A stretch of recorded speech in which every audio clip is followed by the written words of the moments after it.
ವಿಜಯಪುರ ವಿಶ್ವ ಪರಿಸರ ದಿನದ ಮಹತ್ವ. ವಿಶ್ವ ಪರಿಸರ ದಿನವು ಪರಿಸರ ಸಮಸ್ಯೆಗಳ ಬಗ್ಗೆ ಜನರಲ್ಲಿ ಅರಿವು ಮೂಡಿಸುವ ಪ್ರಮುಖ ವೇದಿಕೆಯಾಗಿದೆ ಎಂದು ಪುರಸಭಾ ಮಾಜಿ ಸದಸ್ಯ ಬಲಮುರಿ ಶ್ರೀನಿವಾಸ್ ಹೇಳಿದರು. ವಿಜಯಪುರ ಪುರಸಭೆ ಕೆರೆ ಕೋಡಿ ಅಯ್ಯಪ್ಪ ಸ್ವಾಮಿ ದೇವಾಲಯದಲ್ಲಿ ಧರ್ಮಸ್ಥಳ ಗ್ರಾಮೀಣಾಭಿವೃದ್ಧಿ ಸಂಸ್ಥೆ ವತಿಯಿಂದ ಏರ್ಪಡಿಸಿದ್ದ ವಿಶ್ವ ಪರಿಸರ ದಿನಾಚರಣೆ ಕಾರ್ಯಕ್ರಮದಲ್ಲಿ ಸಸಿ ನೆಡುವ ಮೂಲಕ ಚಾಲನೆ ನೀಡಿ ಮಾತನಾಡಿ, ಇದೇ ಸಂದರ್ಭದಲ್ಲಿ ಧರ್ಮಸ್ಥಳ ಗ್ರಾಮೀಣಾಭಿವೃದ್ಧಿ ಸಂಸ್ಥೆಯ ದೇವನಹಳ್ಳಿ ಸುಬ್ರಹ್ಮಣ್ಯ ಮಾತನಾಡಿದರು. ಕಾರ್ಯಕ್ರಮದಲ್ಲಿ ಅಯ್ಯಪ್ಪ ಸ್ವಾಮಿ ದೇವಾಲಯದ ಪ್ರಧಾನ ಅರ್ಚಕರಾದ ಗುರುಸ್ವಾಮಿ ಮುನಿರಾಜು, ಸುರೇಶ ರಾಜಣ್ಣ ಹಾಗೂ ಧರ್ಮಸ್ಥಳ ಗ್ರಾಮೀಣಾಭಿವೃದ್ಧಿ ಸಂಸ್ಥೆಯ ಅಧಿಕಾರಿ ವರ್ಗ ಹಾಗೂ ಸ್ವಸಹಾಯ ಮಹಿಳಾ ಗುಂಪಿನ ಸದಸ್ಯರು ಹಾಜರಿದ್ದರು.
ಮರವೇಲಿರ್ತಕ್ಕಂಥ ಶ್ರೀ ಅಯ್ಯಪ್ಪ ಸ್ವಾಮಿ ಸನ್ನಿಧಿಯ ಆವರಣದಲ್ಲಿ ಈ ದಿನ ಕಾರ್ಯಕ್ರಮ ಹಮ್ಮಿಕೊಳ್ತಾ ಇದ್ದೀವಿ. ಈ ಒಂದು ಕಾರ್ಯಕ್ರಮದ ಮುಖ್ಯ ಅತಿಥಿಗಳಾಗಿ ಆಗಮಿಸತಕ್ಕಂಥ ಗುರುಸ್ವಾಮಿಗಳಾದಂಥ ಮುನಿರಾಜುಗಳವರೇ, ಕೇವಲ ಇದೊಂದು ಆ ದಿನ ಸಸಿ ನಡೆದ್ರೆ ಆಗೋದಿಲ್ಲ. ಯಾಕಂದರೆ ವಿಶ್ವ ಪರಿಸರ ದಿನಾಚರಣೆ ನಾವು 20 ವರ್ಷದಿಂದ ಆಚರಣೆ ಮಾಡ್ಕೊಂಡು ಬರ್ತಾ ಇದ್ದೀವಿ. ಸಸಿ ನಡ್ತೀವಿ, 3-4 ದಿನ ನಾವು ನೋಡ್ಕೊತೀವಿ, ಆಮೇಲೆ ಅದರ ಕಡೆ ನಾವು ನೋಡ್ಕೊಳೋದೇ ಇಲ್ಲ. ಸಸಿ ಹೆಂಗೆ ದೊಡ್ಡದಾಗುತ್ತೆ, ಅದು ಆಗುತ್ತಾ ಬಿಡುತ್ತಾ ಗೊತ್ತಿಲ್ಲ. ಹಿಂದೆ ನಾವೊಂದು 15 ವರ್ಷದ ಹಿಂದೆ ಒಂದು ಇದು ದೇವನಹಳ್ಳಿ ರಸ್ತೆಯಲ್ಲಿರ್ತಕ್ಕಂಥ ಕಾಲೇಜು ಆವರಣದಲ್ಲಿ ನಾವು ಸಸಿ ನಡೆಯುವಂಥ ಕಾರ್ಯಕ್ರಮ ಮಾಡಿದ್ವಿ. ಅದರಿಗೆ ಮೇಲ್ವಿಚಾರಕರಾಗಿ ರವಿ ಅಂತ ಸ್ವೀಟಂಗಿ ರವಿ ಅವರು ಆ ಒಂದು ಗಿಡ ನೆಟ್ಬಿಟ್ಟು ಅದನ್ನು ದೊಡ್ಡದ ಮರ ಮಾಡೋವರೆಗೂ ಅದನ್ನು ಜಾಗೃತಿ ಮೂಡಿಸಿದ್ರು. ಆ ಥರ ನಾವೇನಾದರೂ ಮಾಡಿದ್ರೇ ಒಂದು ಪರಿಸರನ ನಾವು ಬೆಳೆಸೋಕ್ಕಾಗುತ್ತೆ. ಏನು ಇವಾಗ ರಸ್ತೆಗಳೆಲ್ಲ ಅಗಲೀಕರಣ ಆಗ್ತಾ ಇದೆ. ನಮ್ಮ ತಾತ ಮುತ್ತಾತಂದ್ರ ನಡುವೆ ಹಾಕಿರ್ತಕ್ಕಂಥ ಮರಗಳೆಲ್ಲ ಈಗ ಹೊರಟೋಯ್ತು. ವಿಜಯಪುರದಲ್ಲಿ ಏನು ಮುಖ್ಯ ರಸ್ತೆಯಲ್ಲಿ ವಿಜಯಪುರದಲ್ಲಿ ನಾವು ಏನು ರಸ್ತೆಯಲ್ಲಿ ಓಡಾಡ್ತಾ ಇದ್ರಿ, ಆ ಕಡೆ ಈ ಕಡೆ ಸುಂದರವಾಗಿರ್ತಕ್ಕಂಥ ಮರಗಳಿತ್ತು. ರಸ್ತೆ ಅಗಲೀಕರಣದಿಂದ ಮರಗಳನ್ನ ನಾವು ಇವತ್ತು ಕಳ್ಕೊಂಡಿದ್ದೀವಿ. ಇದೇ ರೀತಿ ಹೆಮ್ಮರಗಳನ್ನ ನಾವು ಕಳ್ಕೊತಾ ಇದ್ದಾರೆ. ಸಸಿಗಳು ಯಾವತ್ತು ನಮ್ಮ ಮಕ್ಕಳಿಗೆ ಅದು ಹೆಮ್ಮರವಾಗಿ ಬೆಳೆಯುತ್ತೆ. ಆ ನಿಟ್ಟಿನಲ್ಲಿ ನಾವು ಸರ್ಕಾರಗಳು ಎಷ್ಟೇ ಕ್ರಮ ವಹಿಸಿದ್ರೂ ಆಗೋದಿಲ್ಲ. ಅದೇ ರೀತಿಯಲ್ಲಿ ನಮ್ಮ ಜನಜಾಗೃತಿಗೆ ವೇದಿಕೆ, ನಮ್ಮ ಪೂಜ್ಯರು ಯಾವುದೇ ಒಂದು ಕಾರ್ಯಕ್ರಮ ನೀಡಿದ್ರೆ ಅದನ್ನು ಬಹಳ ವಿಶೇಷವಾಗಿ ಆ ಕಾರ್ಯಕ್ರಮ ಎಲ್ಲೂ ವೈಫಲ್ಯವಾಗದ ರೀತಿಯಲ್ಲಿ ನಾವು ಜಾಗೃತಿ ಮಾಡ್ತೀವಿ.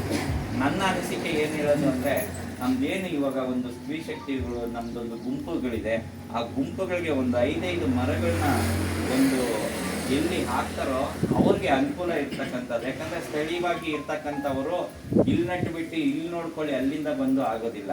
ಅವ್ರ ವ್ಯಾಪ್ತಿ ಬರ್ತಕ್ಕಂಥ ಒಂದು ಏನು ಗುಂಪುಗಳಿದೆ, ಆ ಗುಂಪುಗಳಲ್ಲಿ ಕೇವಲ 5 ಸಸಿಗಳನ್ನು ನೆಟ್ಟು ಅದನ್ನು ಹೆಮ್ಮರವಾಗಿ ಬೆಳೆಸೋ ಅಂಥ ಒಂದು ಯೋಜನೆ ರೂಪಿಸಿದ್ರೆ ನಮ್ಮ ಸಂಸ್ಥೆಯಿಂದ ನಿಜಕ್ಕೂ ಅದು ಶಾಶ್ವತವಾಗಿ ಉಳ್ಕೊಂತದೆ. ಅದು ಗಿಡವಾಗಿ, ಮರವಾಗಿ, ಹೆಮ್ಮರವಾಗಿ ಬೆಳೆಯುತ್ತೆ ಅಂತ ಈ ಸಂದರ್ಭದಲ್ಲಿ ಹೇಳ್ತಾ ಇದ್ದೀನಿ. ಮಾಡ್ಕೊಂಡು ಬರ್ತಾಯಿದೆ. ಆಯಾ ಸಮಯಕ್ಕೆ ಕೆಲವೊಂದು ಕಾರ್ಯಕ್ರಮಗಳು ಸೀಮಿತ ಅವಧಿ ಇದೇ ದಿನ ಅಂತ ಇರುತ್ತೆ. ಅಲ್ಲಿ ನಿಗದಿತ ದಿನದಲ್ಲಿ ಕೆಲವಷ್ಟು ಕಾರ್ಯಕ್ರಮಗಳನ್ನು ಮಾಡ್ಕೊಂಡು ಬರುತ್ತೆ. ಮೊನ್ನೆ ಏನು ಮೇ 31 ತಂಬಾಕು ವಿರೋಧಿ ದಿನಾಚರಣೆ, ಅವತ್ತೇ ನಾವು ಕಾರ್ಯಕ್ರಮವನ್ನು ಮಾಡಬೇಕು. ಅದನ್ನು ತಂಬಾಕು ವಿರುದ್ಧ ನಾವು ಹೋರಾಡಬೇಕು, ಕೆಲವಷ್ಟು ವಿಚಾರಗಳನ್ನು ತಂಬಾಕಿನಿಂದ ಆಗುವಂಥ ದುಷ್ಪರಿಣಾಮಗಳನ್ನು ತಿಳಿಸ್ಬೇಕು ಅಂತ ಹೇಳಿ ಪೂಜ್ಯರ ಕನಸು ಏನಿದೆ ಅದನ್ನು ಸಾಕಾರಗೊಳಿಸೋದಕ್ಕೆ ಒಂದಷ್ಟು ಜನರನ್ನು ಒಟ್ಟುಗೂಡಿಸಿ ಆ ಕೆಲಸವನ್ನು ಮಾಡಬೇಕು. ಆ ದಿವಸ ಮಾಡಿದ್ವಿ. ಹಾಗೆಯೇ ವಿಶ್ವ ಪರಿಸರ ದಿನಾಚರಣೆ ಇವತ್ತು ನಡೀತದೆ. ಈ ದಿನ ನಾವು ಒಂದು 5 ಸ್ಥಳಗಳಲ್ಲಿ, ತಾಲೂಕಿನಲ್ಲಿ 5 ಕಡೆಗಳಲ್ಲಿ ವಿಶ್ವ ಪರಿಸರ ದಿನಾಚರಣೆಯನ್ನು ಆಚರಣೆ ಮಾಡಿ ಅಲ್ಲಿ ಜನರಿಗೆ ಅವೇರ್ನೆಸ್ಸನ್ನು ಕೊಟ್ಟು ಅದರ ಜೊತೆಯಲ್ಲಿ ಗಿಡಗಳನ್ನು ನಾಟಿ ಮಾಡುವಂಥದ್ದು. ಇದರಲ್ಲಿ ನಮಗೆ ಸಮಸ್ಯೆಗಳು ಏನು ಬರುತ್ತೆ, ಏನು ಸಮಸ್ಯೆಗಳನ್ನು ಎದುರಿಸ್ತಾ ಇದ್ದೀವಿ, ಮುಂದೆ ಏನು ನಾವು ಪ್ರಿಕಾಷನ್ಗಳನ್ನು ತಗೋಬೇಕು ಅನ್ನೋಂಥದ್ದು ಬಲಮುರಿ ಸರ್ ಅವರು ಹೇಳಿದ್ರು.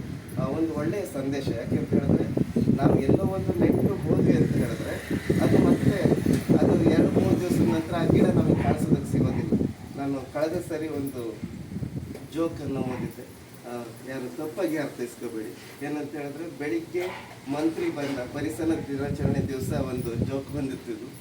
ಬೆಳಿಗ್ಗೆ ಮಂತ್ರಿ ಬಂದ, ಗಿಡ ನೆಟ್ಟ, ಮಧ್ಯಾಹ್ನ ಕುರಿ ಬಂತು, ಗಿಡ ತಿಂದ, ಸಂಜೆ ಮಂತ್ರಿ ಬಂದ, ಕುರಿ ತಿಂದ.